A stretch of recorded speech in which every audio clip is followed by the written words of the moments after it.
El Ministeri de Foment s'ha compromès a reobrir el vial d'accés a Sant Boi de Llobregat si el 30 de juny no s'han reprès les obres de la variant de la C245.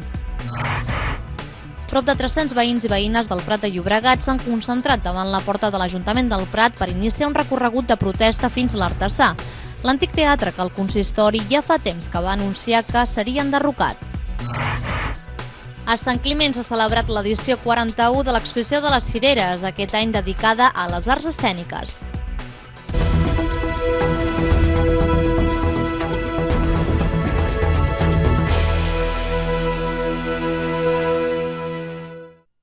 Molt bona tarda. Foment es compromet a reobrir l'accés a Sant Boi si abans del 30 de juny no se soluciona el reinici de les obres de la C245.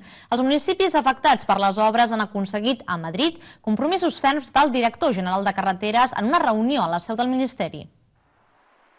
El Ministeri de Foment s'ha compromès a reobrir el vial d'accés a Sant Boi, que porta 20 mesos tallats, si el 30 de juny no s'han reprès les obres de la variant de la C245. L'acord estableix que si l'empresa adjudicatària, que es troba en preconcurs de creditors, no ha cedit el contracte a una altra empresa abans d'aquesta data perquè es puguin reprendre les obres a l'estiu, Foment rescindirà el contracte i iniciarà una nova licitació. Alhora, retiraran les barreres de formigó de la carretera que actualment obliguen a accedir a Sant Boi per la rotonda de Cornellà venint de Viladecans, originant així col·lapses constants. Així ho ha assegurat el director general de Carreteres, Jorge Urrecho, en una reunió a Madrid amb els alcaldes de Sant Boi, Santa Coloma de Cervelló, Sant Vicenç dels Horts i Torrelles i amb representants de la Generalitat i la Diputació de Barcelona. En aquest horitzó temporal, el director general de Carreteres es va comprometre a resoldre definitivament la situació en què ens trobem en aquests moments amb l'empresa.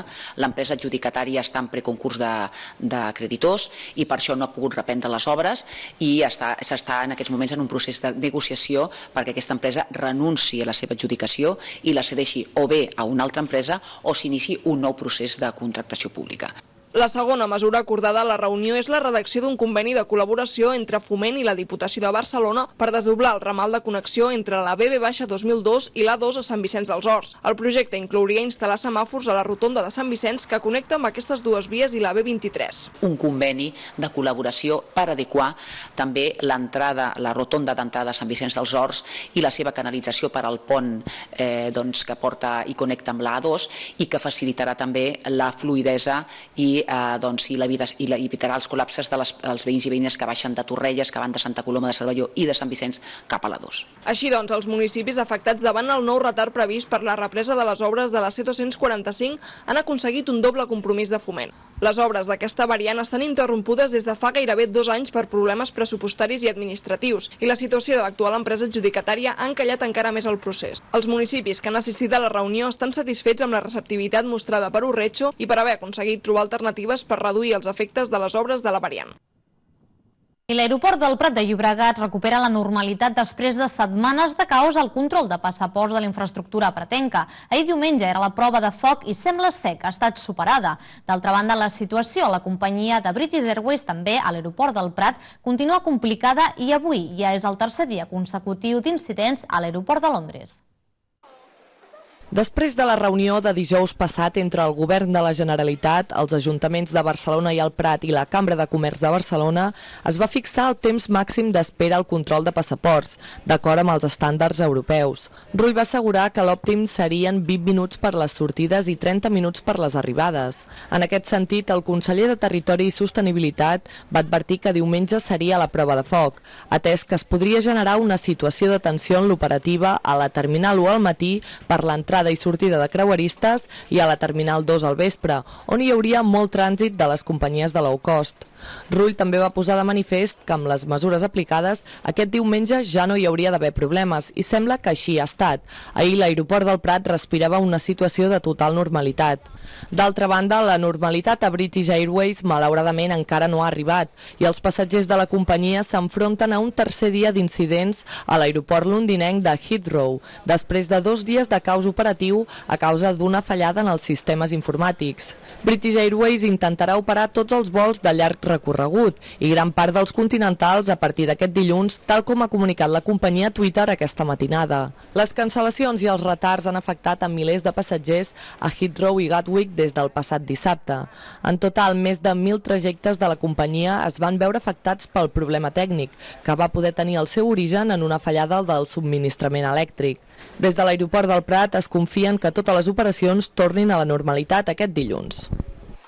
I prop de 300 veïns i veïnes del Prat de Llobregat s'han concentrat davant la porta del consistori del Prat per iniciar un recorregut de protesta fins a l'Artesà, l'antic teatre que l'Ajuntament ja fa temps que va anunciar que seria enderrocat.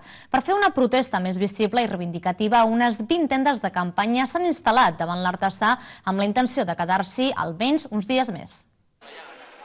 Sota el lema Aturem l'enderroc, salvem l'artesà, prop de 300 persones es reunien a la plaça de la Vila del Prat de Llobregat per manifestar-se una vegada més contra l'enderrocament de l'artesà, una de les arquitectures més destacades del patrimoni del Prat i que al llarg dels anys va ser una peça fonamental d'aquesta població per la seva activitat social, cultural i escènica.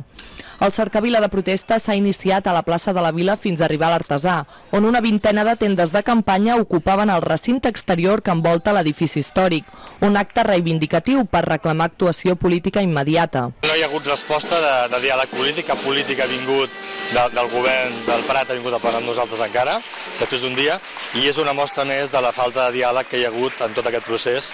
No s'ha escoltat la veu de la gent del Prat sobre el que realment pensa. El cercavila ha estat encapçalat per una pancarta que reivindica el procés participatiu que exigeix la plataforma contrària a l'enderrocament per decidir entre tots els veïns i veïnes del Prat quin ha de ser el futur d'aquest antic teatre.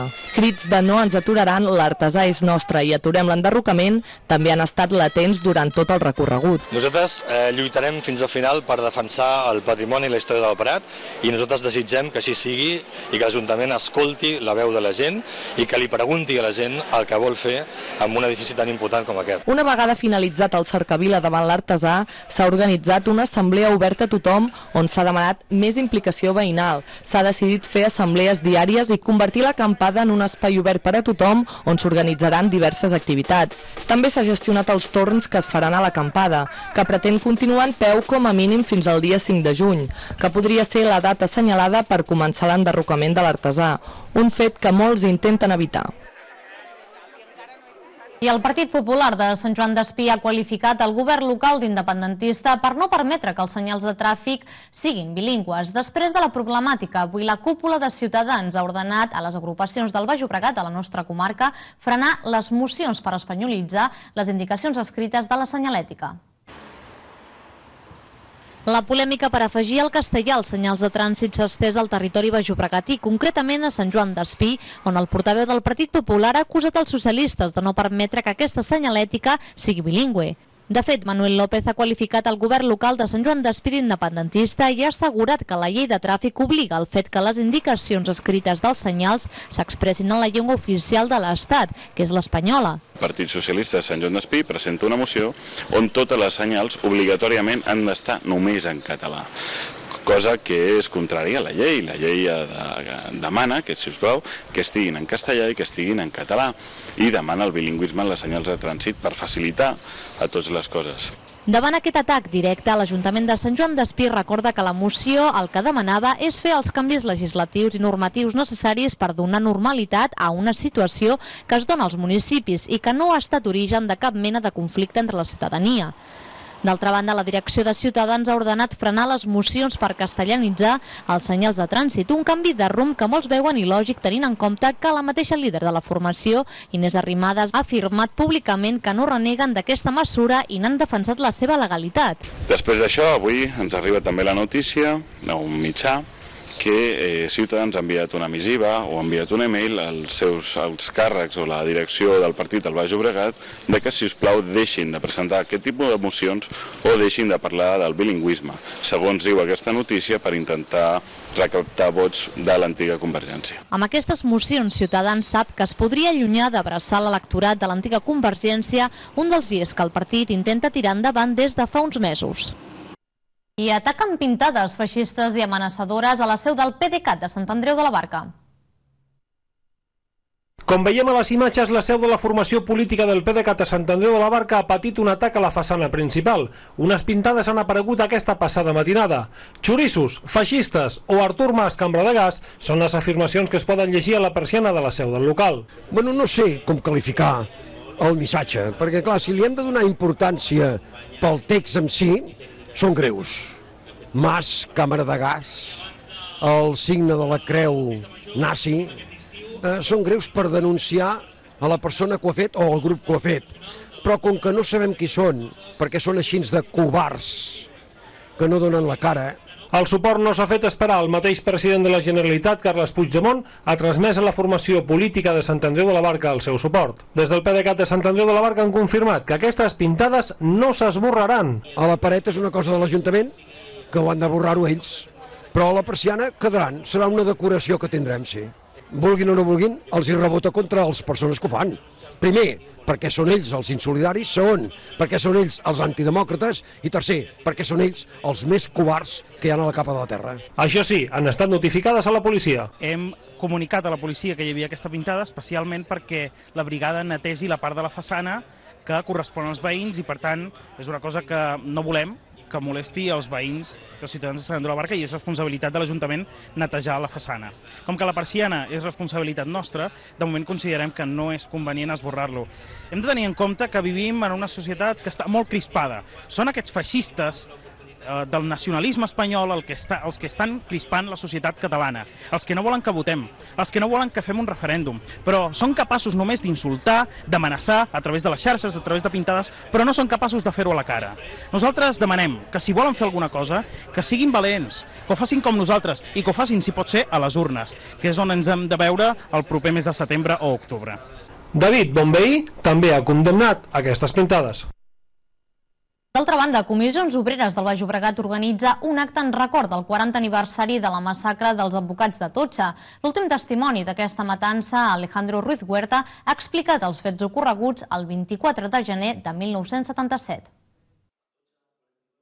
4 dècades han passat de la matança d'Atocha, un dels atemptats més greus que va protagonitzar l'extrema dreta a l'estat espanyol, en el que van ser assassinats 5 advocats laboristes al seu despatx del carrer Atocha a Madrid. Amb aquest motiu, Comissions Obreres ha organitzat l'acte en record de la matança dels advocats d'Atocha, trobada en la que ha participat l'últim supervivent de la massacre, Alejandro Ruiz Huerta, que 40 anys després continua recordant aquest desafortunat episodi de la transició espanyola. Hemos sido 4 los sobrevivientes, desde 2015 ya me quedé solo, murieron los otros 3, y hombre, me condiciona muchísimo porque soy la única voz de la memoria viva de Atocha, ¿no? Y eso es muy duro, ¿no? Pero a la vez, sobre todo, esa soledad a mí me ha condicionado mucho porque yo ya no tengo posibilidades de contactar con mis compañeros por definir muchas cosas de las que hablamos sobre Atocha que ya solamente yo puedo tener en cuenta, ¿no? Eso es muy fuerte porque es una soledad especialmente dura, ¿no? Especialmente difícil, ¿no? Aquest homenatge té com a objectiu compartir el relat, així com posar sobre la taula el que van suposar els fets que van ocórrer el 24 de gener de 1977. L'Ajuntament de Sant Andreu de la Barca reconeix la feina diària d'empreses i comerços en la gala anual de les medalles al mèrit empresarial. Divendres es va dur a terme l'edició 2017. L'Ajuntament de Sant Andreu de la Barca va celebrar divendres la gala anual de les medalles al mèrit empresarial. Un dels nostres principals objectius és tenir unes empreses fortes, unes empreses cohesionades al nostre polígon que li donin força i tenir un comerç viu que doni vida als carrers de la nostra ciutat.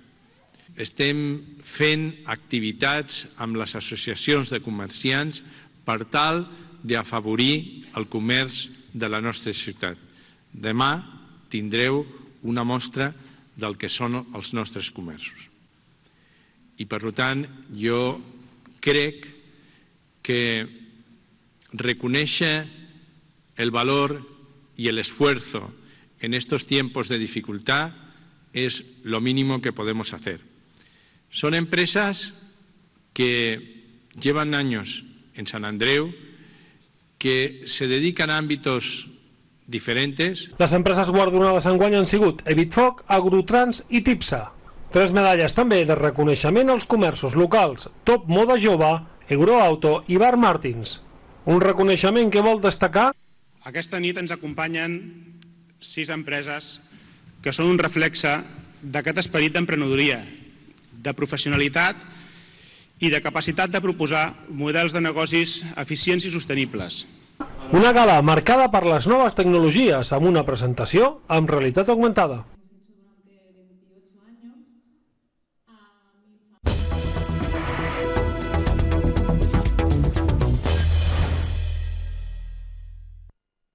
I a Sant Climent de Llobregat s'ha celebrat l'edició 41 de l'exposició de les cireres, que ha inaugurat també el conseller Santi Vila.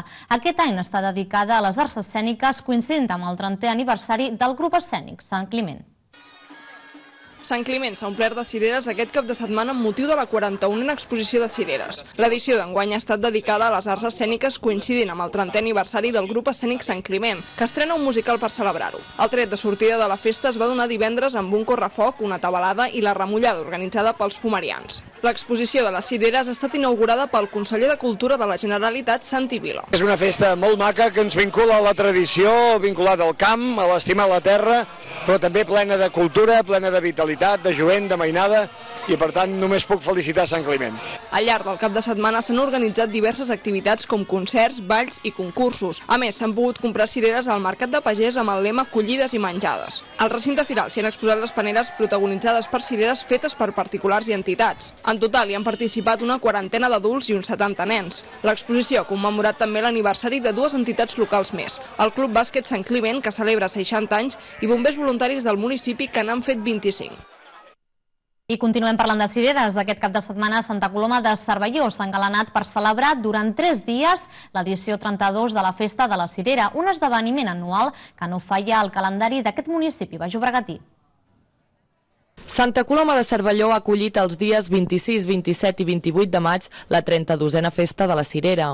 El petit municipi es troba envoltat de camps de cireres, en flors si es visita el mes de març i carregats de fruita durant els mesos de maig i juny. L'any 1986 es va donar el tret de sortida a aquesta festivitat gràcies a l'esforç d'un grup de pagesos i pageses que, amb la intenció de reivindicar la importància de la seva feina, van decidir fer una mostra dels seus productes amb la cirera com a protagonista. Amb el pas dels anys, la festa s'ha anat diversificant i, mantenint la mostra de la cirera com a punt central, s'han anat afegint altres actes festius i tradicionals, com les actuacions musicals, el correfoc, el concurs infantil d'escopir pinyol o la trobada de puntaires, que enguany ja és la 23a que es fa en aquest municipi. Que venen les amistats que venen de fora, que també anem nosaltres les trobades, i esclar, doncs fem tant per tant. Tot i que les puntes de coixí són un art tèxtil de fa molts anys, cada any arreu de Catalunya es fan moltes trobades. Les trobades, hi ha molta afició, i molts pobles es fa, molts. Sí, disfrutem. Tenim amistat, mira, una patxa, una fa una a la borra, fa una altra, i disfrutem.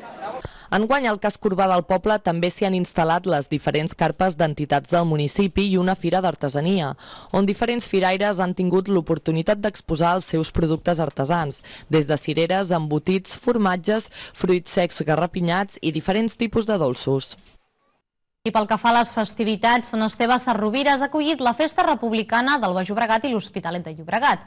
Els debats sectorials s'han centrat en el referèndum i en les traves que està posant el govern espanyol per tal que no se celebri. Les files d'Esquerra Republicana tenien una cita aquest dissabte, al lloc Sant Esteve Sesrovires, i el motiu de trobada a la Festa Republicana del Baix Llobregat. Les personalitats més reconegudes del grup polític han assistit a l'acte i han acabat focalitzant els seus discursos cap al conflicte amb el govern espanyol per la celebració del referèndum. Que anar a votar a la tardor, al referèndum, no et fa independentista, et fa demòcrata. Et fa demòcrata. L'eix és molt senzill. És democràcia sí o democràcia no. Els republicans han defensat per davant de tot el dret a decidir i han animat els unionistes a participar en el referèndum. La vicepresidenta del Parlament, Anna Simó, ha explicat una anècdota recent que va viure amb el portaveu del Partit Popular Català, Xavier García Albiol, que ha posat de manifest la incoherència amb la que pensen els partits més conservadors.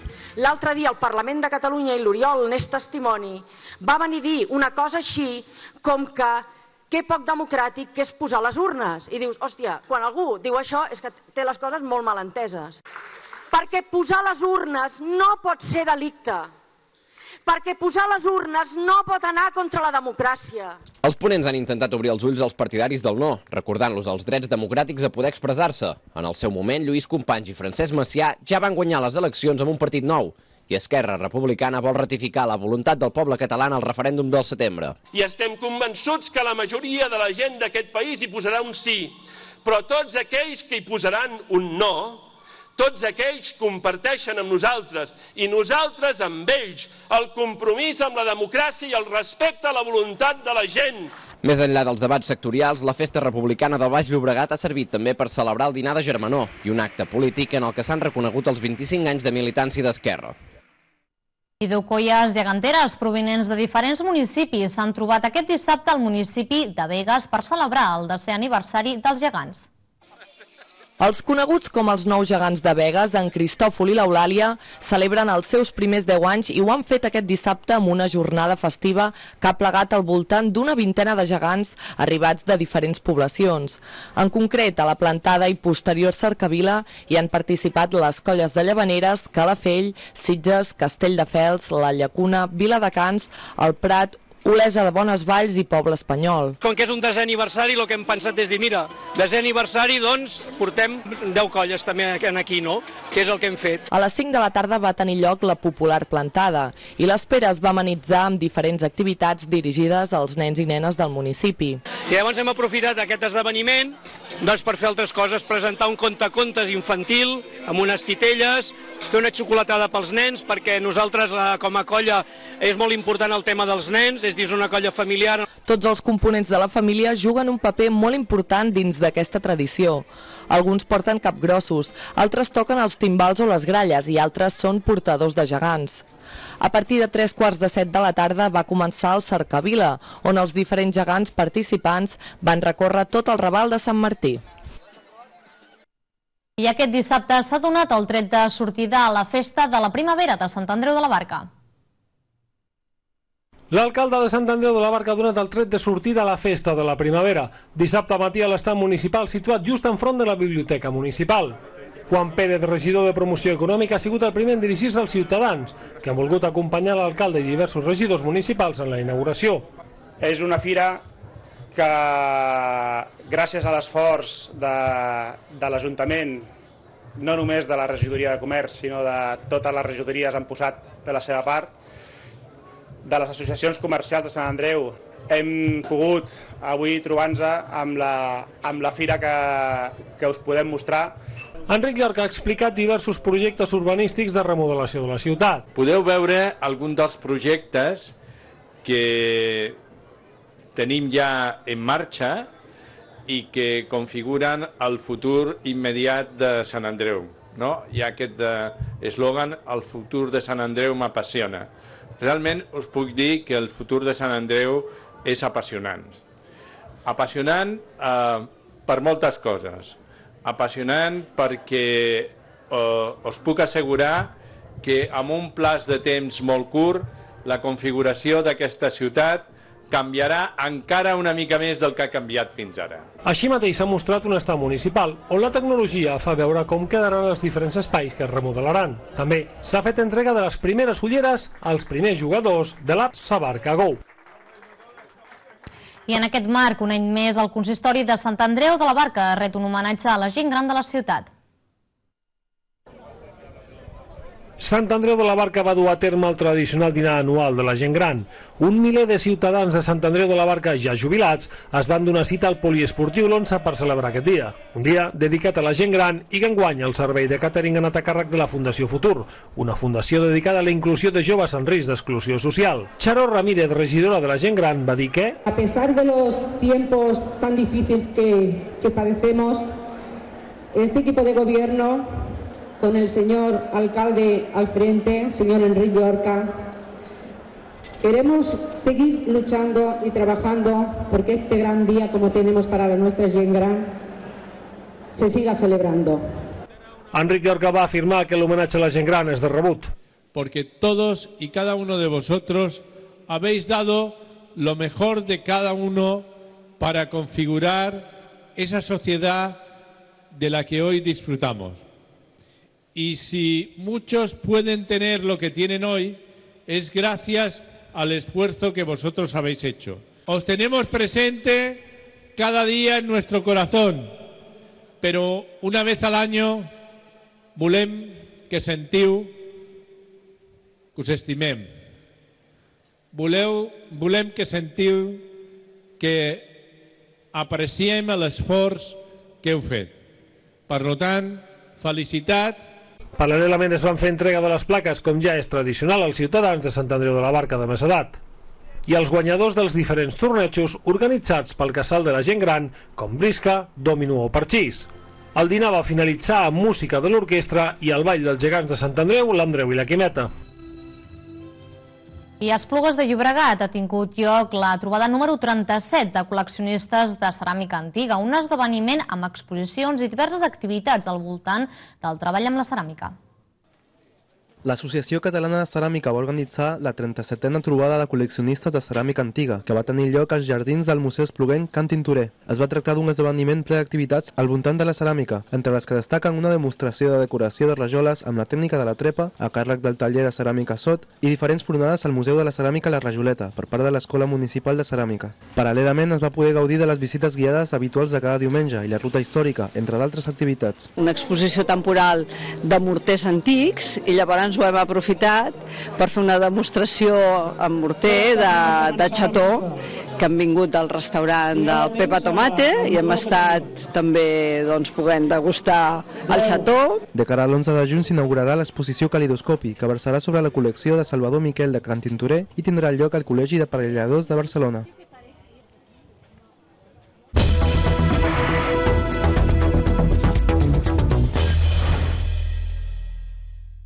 I el Club d'Handbol de Sant Andreu de la Barca farà un sorteig d'articles per valor de 6.000 euros.